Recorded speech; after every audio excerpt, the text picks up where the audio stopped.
Yeah, I studied architecture, but I did not want to practice.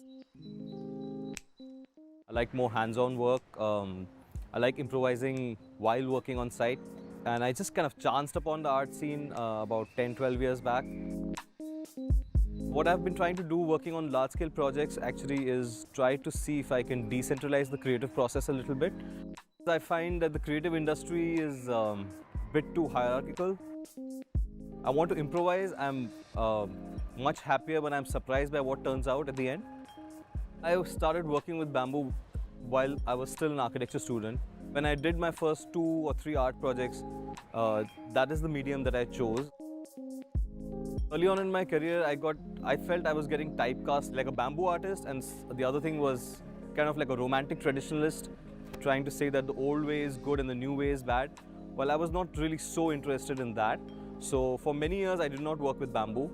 And then in 2019, I got invited to do a pavilion in Calcutta. And that is for a religious festival called Durga Puja.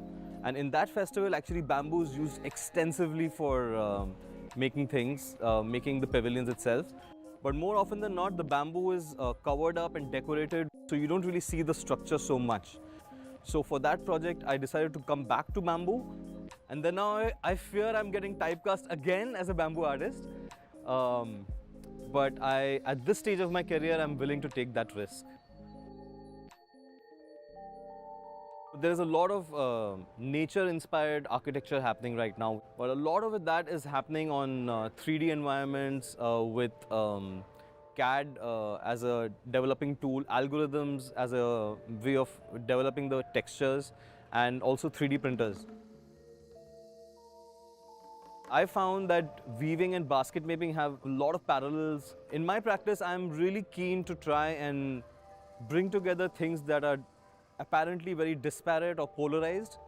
Most of the projects of this scale that I'm doing, they're not so pre-planned. The planning is more in terms of skill sets, resources, textures.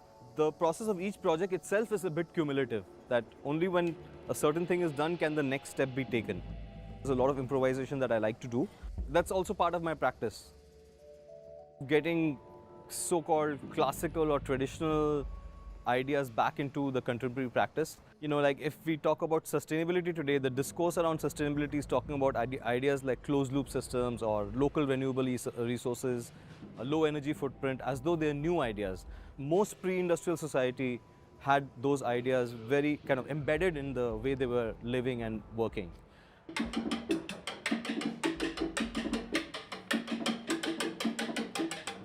I find going to museums and exhibits really boring. There seems to be a kind of a barrier between the artwork and the viewer. I think feeling and other senses are a really important part of experiencing any artwork.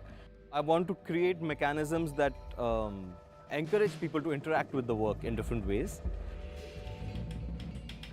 Venu is a classical term for bamboo, but it's also used it's used as a term for flute. I have some musical instruments, although they're not wind-driven, but I wanted to have that kind of a playful association that is there.